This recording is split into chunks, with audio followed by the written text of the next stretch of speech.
కోట్లాది మంది పుణ్యస్నానాలు ఆచరిస్తున్న ఆధ్యాత్మిక వేడుకలో తొక్కిసలాట జరిగి 30 మంది ప్రాణాలు కోల్పోవడం అత్యంత బాధ కలిగిస్తోంది.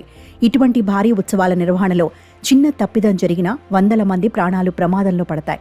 ఊహకు అందని ఉపద్రవాలను, ప్రమాదాల సంభావ్యతను అంచనా వేసుకుని సంసిద్ధంగా ఉండాల్సిన సందర్భాలు ఇవే. ఇప్పటికే కొనసాగుతున్న రద్దీకి తోడు మౌని అమావాస్య నాడు కోట్లాది మంది అదనంగా వచ్చి చేరతారని సదరు మంచి రోజులకు విశేష ప్రాచుర్యం కల్పిస్తున్న నిర్వాహకులకు తెలియందేమీ కాదు.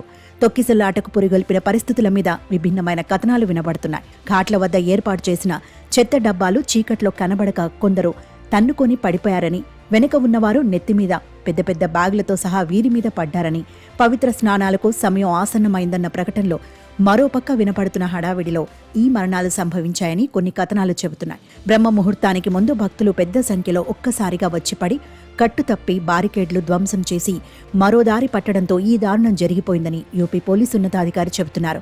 2 నెలల కాలంలో 40 కోట్ల మంది పుణ్యస్నానాలు చేస్తారని, 6 పవిత్ర దినాల్లో 10 కోట్ల మందితో ఘాట్లు కిటకిటలాడతాయని ముందుగానే అంచనాలు ఉండగా పెద్ద పెద్ద ఘోరాలకు ఇలా చిన్న చిన్న కారణాలు చెబుతుంటే ఆశ్చర్యం కలుగుతుంది.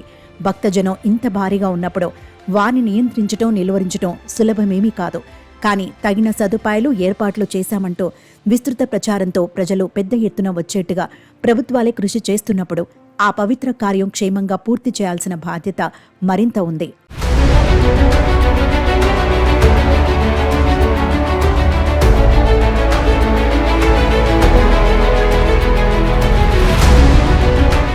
రాష్ట్రపతి, ప్రధాని, యూపీ ముఖ్యమంత్రి ఈ సంఘటనకు తీవ్రంగా చలించిపారు.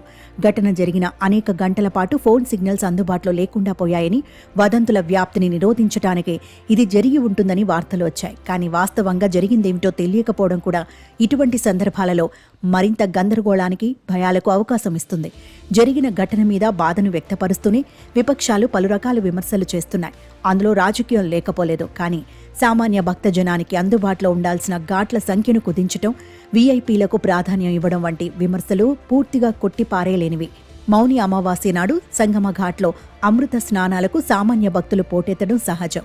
భక్తులు సంగమ ముఖద్వారం వద్దకు రావద్దని, సమీపంలో ఉన్న ఘాట్లలోనే స్నానాలు చేసి వెనక్కి పోవాలని సీఎంతో సహా అందరూ ఘటన అనంతరం చేస్తున్న సూచన ముందుగానే ప్రజలకు విస్తృతంగా చేరి ఉంటే ఈ ప్రమాదం జరిగి ఉండేది కాదేమో.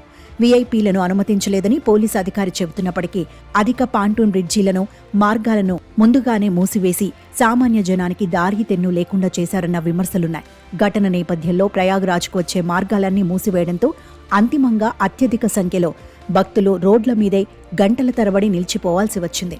తొక్కిసలాట బీభత్స దృశ్యాలు మనసును కలిచివేస్తున్నాయి. ఆప్తులను కోల్పోయిన వారు, అవయవాలు ఛిద్రమై ఆస్పత్రుల పాలైన వారి వేదన తీర్చలేనిది. లక్షల్లోనూ కోట్లలోనూ జనం చేరినప్పుడు తొక్కిసలాటలు సహజమేనని, స్వాతంత్ర్యానంతర తొలి కుంభమేళ సహా పలు సందర్భాలలో ఇంతకంటే ఎక్కువ సంఖ్యలో జనం మరణించారని కొందరు వాదిస్తున్నారు. గత కాలపు విషాదాలను ఎవరు, ఎందుకు ఇప్పుడు గుర్తు చేస్తారో తెలియందేమీ కాదు.